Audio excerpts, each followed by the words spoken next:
Okay, magandang araw sa ating lahat at heto, update tayo ha, itong balita na ito patungkol po sa ICC. Okay, binalita rin ito ng News 5 at binalita rin ng UNTV na itong ICC judge in Duterte case sanctioned by US.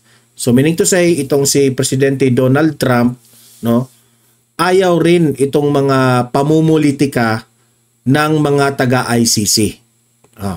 Tingnan nyo ha, pinatawan ng sanksyon ng administrasyon ni US President Donald Trump ang International Criminal Court or ICC. Judge na si I hope I pronounce it well ha, Reni Alapini Gansu ng Benin at iba pang opisyal. Okay? Nag-uugat ang sanksyon sa pag-i-issue ng arrest warrant ng International Tribunal Court, International Tribunal para kay Israeli Prime Minister Benjamin Netanyahu. I hope nahihirapan ako mag-pronounce sa mga pangalan nila, no? Parang ibang bansa. At sa pagbukas ng kaso ukol sa umano'y war crimes ng US troops sa Afghanistan. Si Alapini Gansu ang isa sa mga judge na humahawak sa crimes against humanity case ni dating Pangulong Rodrigo Duterte. Kung maalala natin, ito yung laging ipinakita sa mainstream media, itong si Alapini Gansu. Okay? Patungkol po sa crimes against humanity. Okay? In particular sa war crimes rin sa bansang Pilipinas. So ibig sabihin, no? Ang Amerika po, alam ko na itong si Presidente Donald Trump, alam niya ha, na kung ano ang mga nangyayari sa Pilipinas patungkol po kay former President Duterte. Pero si Donald Trump, hindi mo marinig na meron siyang reaksyon o opinion sa nangyari kay Tatay Digong ngayon na nakakulong siya sa ICC. Imagine ha, magkaibigan itong dalawa, si Donald Trump at si former President Duterte. Magkaibigan sila. Pero never mong marinig si Donald Trump na nagko-komentaryo, nagre-react o binatikos niya si Bongbong Marcos. Alam niyo ba kung bakit? Sa tingin ko naman, in my own opinion, nire-respeto niya ang gobyernong o administrasyong Marcos. Nire-respeto niya. Pero I know deep in sa feeling and deep in sa opinion o matatawag nating sariling feeling ni Donald Trump, nasasaktan yan ng kanyang kaibigan ngayon ay nakakulong doon sa ICC. Itong ipinakita na gesture o move ng Amerika na pinatawan ng sanction itong isa sa mga judges ng ICC, this is a warning ni Bongbong Marcos na klaro-klaro po, nakasaad po sa ating batas, no? Na wala na pong jurisdiction ang ICC sa Pilipinas. Pero bakit nangyari itong kay Tatay Digong? Malinaw yan ha? Malinaw yan. Isa pa, alam ng mga taga-Amerika, in particularly itong si President Donald Trump, na merong impluwensyang pamumulitika itong ICC. Pero syempre naman, nirerespeto yan ni President Donald Trump ang proceedings, no, ng ICC. hinihintay lang yan ni Donald Trump. Pero hindi ko lang alam ha, kasi kung ibabayas nila, ito lang ang aking opinion, mga possibilities.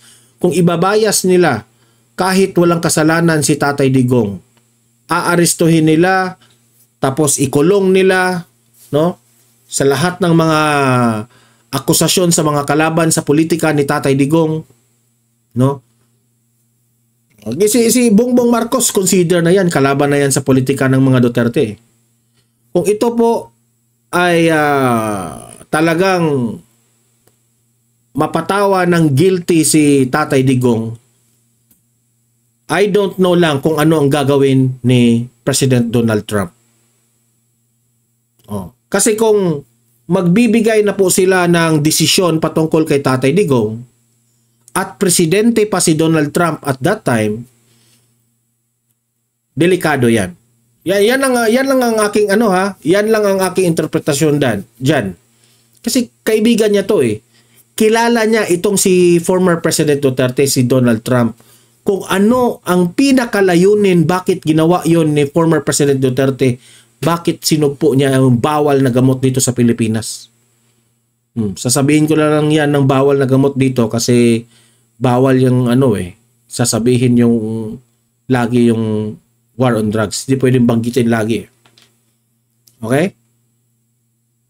Heto, panoorin natin ang video ng UNTV patungkol dito. Okay? Mas malalim itong detail ng UNTV patungkol dito sa issue na ito. Play. Rosalie, ano yung detalye sa sanksyon na ito? Aga inanunsyo ni United States Secretary of State Marco Rubio ang pagpapataw ng sanctions laban sa 4 na judges ng International Criminal Court o ICC at kabilang rito ang isa sa judges na may hawak sa kasong crimes against humanity laban kay dating Pangulong Rodrigo Duterte, partikular na si Reine Adelaide Sophie Alapini Gansu. Ang 3 iba pang may sanctions ay sina Solomie Balungi Bosa, Luz del Carmen Ibanez Carranza at Betty Holler. Ayon kay Marco Rubio, U.S. Secretary of State, ipinataw ang sanctions ng Estados Unidos dahil sa direktang may kaugnayan umano ang mga individual na ito sa mga hakbang ng ICC para makapagsagawa ng investigasyon, aresto, detensyon sa mga mamamayan ng Estados. The same lang ito sa nangyari sa atin sa Pilipinas. Noong natuklasan ni Senator Bato de la Rosa na merong mga miyembro ng ICC ay nandito sa Pilipinas. Nakipag-usap pa sa mga kapulisan at tinatakot yung ibang mga retired policemen. Di ba? Naalala natin?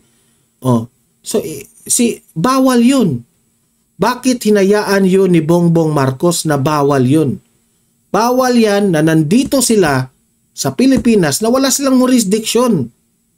Sa ating konstitusyon, nakasaad na walang jurisdiction ang ICC sa Pilipinas. Pero bakit itong si Bongbong Marcos, hinayaan niya ito? Di umano, yan sabi ni Bato kasi alam naman si Bato, marami yang mga kakilala sa mga kapulisan na magsusumbong talaga yan sa kanila. Ganyan rin ang nangyari sa Amerika ngayon na pumapalag itong si President Donald Trump. Without consent from the United States or Israel. Neither the United States or Israel is party to the Rome Statute. Sa akin, kung si Bongbong Marcos ang nagpahintulot dyan sa mga miyembro ng ICC, kung siya ang nagpahintulot, illegal pa rin yun. Bawal sa ating konstitusyon kasi wala nang jurisdiction yan eh. Kaya nga, pinatawa ng sanksyon ni Donald Trump. Puti pa itong si Donald Trump, strong leader. Unidos o Israel nang walang pahintulot ng dalawang bansa. Kapwa hindi kasapi sa Rome Statute ang Israel at Estados Unidos. Ginawa ang hakbang kasunod ng ICC arrest warrant laban kay Israeli Prime Minister Benjamin Netanyahu. Dagdag pa ni U.S. Secretary of State Rubio, politicized o namumulitika umano ang ICC. Mali rin ang claim. Di ba? Mismo ang Amerika ang sabi itong si U.S. Secretary of State Marco Rubio na namumulitika itong ICC. Bongbong Marcos, hello? Hello? Oh, yung mga sina Dilima, sina Conte, yung mga Akbayan, yung mga Makabayan Black. Hello. Klarong-klaro.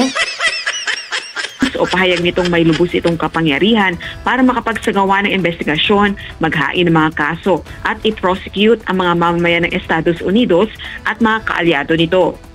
Pag-abuso umano ito sa kapangyarihan at panghihimasok sa sovereignty at national security ng Amerika. Bago ito, nauna nang nagpataw ng sanksyon ng Estados Unidos laban kay ICC's Chief Prosecutor Karim Khan. Dahilan para mawalan ito ng access sa kanyang email at naka-freeze na rin ang kanyang bank accounts. Balik sa iyo, Aga. Maraming salamat, Rosa. So, ito dapat makita o ma-update itong si Bongbong Marcos dito sa nangyari ngayon. Dapat malaman ito ni Bongbong Marcos. Dapat maalarma itong si Bongbong Marcos sa ginawa ni Donald Trump, President Donald Trump, sa pag-sanction ng isa sa mga ICC judge. Bongbong Marcos, you have to study this one. Remember, ang Amerika ay ally natin. Okay? Ally natin yan. Kung ano ang kanilang pananaw sa ICC, dapat rin ang Pilipinas, ganun rin ang pananaw natin sa ICC. Kung naniniwala ang Amerika na may halong pamumulitika ang ICC, we better careful sa ating galaw dito sa Pilipinas. Yun lang ang sa akin. Kaya ikaw, Bongbong Marcos, yung ginawa mo kay Tatay Digong na pinahuli, pinaaresto mo, dinala mo doon para makulong sa ICC, I will tell you frankly, Mr. Bongbong Marcos, hindi yun nagugustuhan ng Amerika at ni Presidente Donald Trump. Yan ang opinion ko. Yan ang analysis ko dyan. Hindi niya nagugustuhan yun. I know deep inside sa sarili ni Donald Trump, nagagalit yan sa'yo sa ginawa nyo kay Tatay Duterte. Okay? So, libre kayong mag-comment, mag-react patungkol po sa issue na ito. Okay?